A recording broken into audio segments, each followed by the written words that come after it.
മൂന്നാമത്തെ ടൈപ്പ് ആൾക്കാരുണ്ട്, ഈ ഓവർ ബ്രാഗ് ചെയ്യുന്ന ആൾക്കാർ. ഇങ്ങനെയുള്ള ആൾക്കാരെന്ന് പറയുന്നത് നിങ്ങൾക്ക് ഫ്രീ ടിക്കറ്റ് കിട്ടും. എങ്ങോട്ടേക്കെന്ന് അറിയോ? മറ്റൊരു വ്യക്തിയുടെ അനോയിങ് ലിസ്റ്റിലോട്ട്.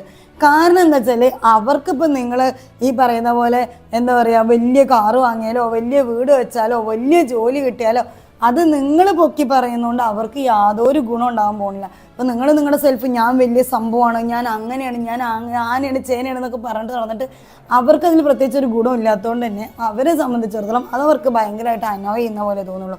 നിങ്ങളിങ്ങനെ എന്താ പറയുക, ഭയങ്കര ഷോ ഓഫ്, എത്രത്തോളം നിങ്ങൾ ഷോ ഓഫ് കാണിക്കണോ അത്രത്തോളം അവരുടെ ഉള്ളിൽ നിങ്ങൾക്കുള്ള സ്ഥാനം കുറഞ്ഞു വരാനേ പോകുന്നത്. മാത്രമല്ല നിങ്ങളുടെ ഒരു സ്റ്റാറ്റസ് റിവീൽ ചെയ്യണം, അല്ലെങ്കിൽ നിങ്ങളുടെ സ്റ്റാറ്റസ് മറ്റുള്ളവർക്ക് ബോധ്യപ്പെടുത്തണം എന്നൊക്കെ തോന്നുന്നുണ്ടെങ്കിൽ അത് നിങ്ങളുടെ പ്രവൃത്തിയിലാണ് കാണിക്കേണ്ടത്. മീൻസ് നല്ല കാര്യങ്ങൾ ചെയ്ത് കാണിക്കുക, സ്വതക്ക കൊടുത്തിട്ട് കാണിക്കുക, ദാനം കൊടുത്തിട്ട് കാണിക്കുക, അല്ലെങ്കിൽ മറ്റുള്ളവരെ ഹെൽപ്പ് ചെയ്തിട്ട് കാണിക്കുക. അങ്ങനെയൊക്കെ നിങ്ങൾക്ക് കാണിക്കാമെന്നല്ലാതെ നല്ല കൂളിംഗ് ഗ്ലാസും മറ്റേ ഹൈ